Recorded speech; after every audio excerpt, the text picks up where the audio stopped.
ವೀಕ್ಷಕರಿಗೆ ನನ್ನ ನಮಸ್ಕಾರಗಳು. ವೀಕ್ಷಕರೇ, ಈ ದಿನ ನಾನು ನಿಮಗೆ ಒಂದು ಪುರುಷ ಅಥವಾ ಸ್ತ್ರೀ ವಶೀಕರಣ ಈ ಒಂದು ತಂತ್ರವನ್ನು ಹೇಳ್ಕೊಡ್ತಾ ಇದ್ದೀನಿ. ಈಗಿನ ಇದರಲ್ಲಿ ಸಾಮಾನ್ಯವಾಗಿ ಗಂಡ ಹೆಂಡತಿ ಮಧ್ಯೆ, ಪ್ರೇಮಿಗಳ ಮಧ್ಯೆ ಜಗಳಗಳು, ಮಿಸ್ಅಂಡರ್ಸ್ಟ್ಯಾಂಡಿಂಗ್ಸು ಬರ್ತಾನೆ ಇರುತ್ತೆ. ಈ ಒಂದು ಸರಳ ನೀವು ಪರಿಹಾರವನ್ನು ಮಾಡ್ಕೊಳ್ಳೋದ್ರಿಂದ ನಿಮ್ಮ ಮಧ್ಯೆ ಎಂಥ ಒಂದು ಜಗಳ ಬಿರುಕುಗಳಿದ್ರೂ ಕೂಡ ಅದು ಸರಿ ಹೋಗುತ್ತೆ.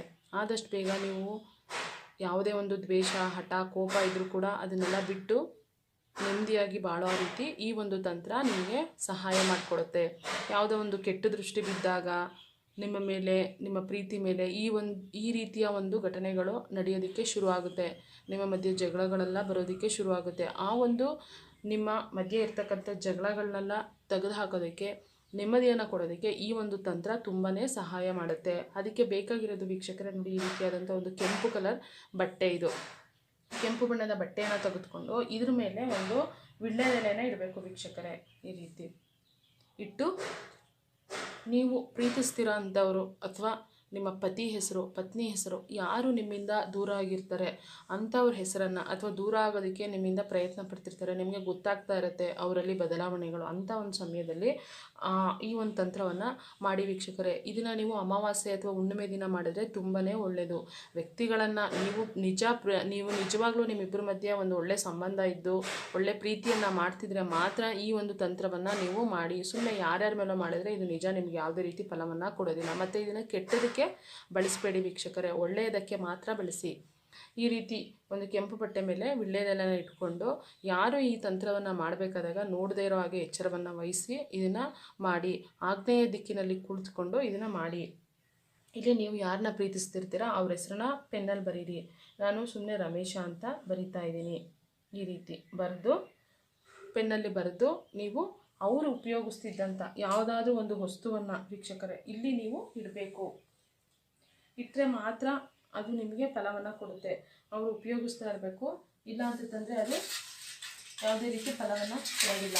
ಅವ್ರು ಉಪಯೋಗಿಸಿ ಬಿಸಾಕಿರ್ತಕ್ಕಂಥ ಯಾವುದೇ ಒಂದು ಬಟ್ಟೆ ತುಂಡೋ ಅಥವಾ ಇಲ್ಲಾಂದರೆ ಏನೋ ಒಂದು ಕೈ ಕಟ್ಟಿದ್ದ ದಾರನೋ ಏನೋ ಒಂದು ನೋಡಿ, ನಾನೀಗ ಒಂದು ದಾರವನ್ನು ಇಡ್ತಾ ಇದ್ದೀನಿ, ಅವರು ಇದನ್ನು ಕೈ ಕಟ್ಟಿದ್ರು ಅಂತ ತಿಳ್ಕೊಳ್ಳಿ. ಆ ರೀತಿ ಇದು ಒಂದು ದಾರವನ್ನು ಇಟ್ಟು ಇದಕ್ಕೆ ನೀವು ಯಥಾಶಕ್ತಿ ಸ್ವಲ್ಪ ಒಂದು ಅರಿಶಿನ ಕುಂಕುಮವನ್ನು ಇಟ್ಟು ಈ ರೀತಿ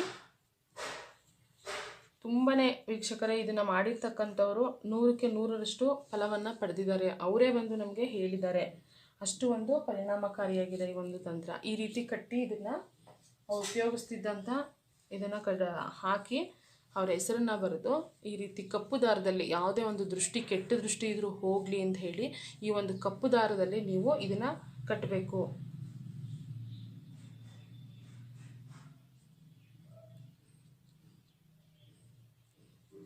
ಈ ರೀತಿ ಕಟ್ಟಿಬಿಟ್ಟು ಈಗ ನಾನು ಹೇಳ್ಕೊಡುವಂಥ ಒಂದು ಮಂತ್ರವನ್ನು ವೀಕ್ಷಕರೇ ನೀವು 58 ಬಾರಿ ಹೇಳಬೇಕು. ಈ ರೀತಿ ಇಟ್ಕೊಂಡು ನಿಮ್ಮ ಮನಸ್ಸಲ್ಲಿ ಸಂಕಲ್ಪವನ್ನು ಮಾಡಿಕೊಂಡು ಹೇಳ್ಕೊಳ್ಳಿ ವೀಕ್ಷಕರೇ. ಮಂತ್ರ ನೋಡಿ ಹೀಗಿದೆ: ಓಂ ಸ್ವರೂಪಿಣಿ ಪ್ರೇಮ ರೂಪಿಣಿ ಮಮ ಪ್ರೇಮ ಸಿದ್ಧಿಯೇ ಅಂತ ಹೇಳಿ, ಅವ್ರ ಹೆಸರು ರಮೇಶ ಅಂತ, ರಮೇಶ ಸ್ವಾಹ ಸ್ವಾಹ ಅಂತ ಹೇಳಿ ನೀವು 58 ಬಾರಿ ನೀವು ಹೇಳಬೇಕು. ಇನ್ನೊಂದ್ಸರಿ ಹೇಳ್ತೀನಿ: ಓಂ ಕಾಮಸ್ವರೂಪಿಣಿ ಪ್ರೇಮ ರೂಪಿಣಿ ಮಮ ಪ್ರೇಮ ಸಿದ್ಧಿಯೇ ಅಂತ ಹೇಳಿ, ಅವ್ರ ಹೆಸರು ರಮೇಶ ಅಂತ ಹೇಳಿ ಸ್ವಾಹ ಸ್ವಾಹ ನಿಮ್ಮ ಯಾರು ಹೆಸರಿದೆಯೋ ಅದನ್ನು ಹೇಳಬೇಕು ವೀಕ್ಷಕರೇ. ಹೇಳಿ ನೀವು 58 ಬಾರಿ ಹೇಳಿಬಿಟ್ಟು ಇದನ್ನು ಆದರೆ ಅವರು ನಿಮಗೇನಾದ್ರು ಮಾತಾಡ್ತಿದ್ದಾರೆ ಸ್ವಲ್ಪ ಅಂತ ಹೇಳಿದ್ರೆ ಅವ್ರ ಹತ್ರನೇ ಇದನ್ನು ಕೊಟ್ಟರು ಒಳ್ಳೆಯದು. ಇಲ್ಲ ಅಂತ ಹೇಳಿದ್ರೆ ಅವರ ಮುಂದೆ ನೀವು ಇದನ್ನು ಇಟ್ಕೊಂಡು ಹೋಗಿ ಒಂದೆರಡು ಮಾತಾಡಿ ನಂತರ ನೀವು ಹರಿಯುವ ನೀರಿನಲ್ಲಿ ಬಿಡಬೇಕು ವೀಕ್ಷಕರೇ. ಅವ್ರ ಮುಂದೆ ನಿಂತ್ಕೊಂಡು ಒಂದೆರಡು ಅವ್ರ ಜೊತೆ ಮಾತಾಡಬೇಕು. ಮಾತಾಡಿದಾಗ ಇದು ನಿಮಗೆ ಒಳ್ಳೆ ಫಲವನ್ನು ಕೊಡುತ್ತೆ. ಹರಿಯುವ ನೀರಲ್ಲಿ ಬಿಟ್ಬಿಡಬೇಕು. ಇದು ನಿಮ್ಮ ಜೊತೆ ಇಟ್ಕೊಂಡು ಅವ್ರ ಹತ್ರ ಹೋಗಿ ಒಂದೆರಡು ನೀವು ಮಾತಾಡಿದಾಗ ಇದು ಅವ್ರನ್ನ ಆಕರ್ಷಣೆ ಮಾಡುತ್ತೆ. ಆಕರ್ಷಣೆ ಮಾಡಿ ಅವರು ನಿಮ್ಮ ಜೊತೆ ಬರಬೇಕು, ಹಾಗೆ ಮಾಡಿಕೊಡುತ್ತೆ ವೀಕ್ಷಕರೇ. ಈ ಒಂದು ವಿಡಿಯೋ ನಿಮಗೆ ಇಷ್ಟವಾಗಿದ್ದಲ್ಲಿ ನಮ್ಮ ಚಾನಲನ್ನು ಶೇರ್, ಲೈಕ್ ಹಾಗೂ ಸಬ್ಸ್ಕ್ರೈಬ್ ಮಾಡಿ.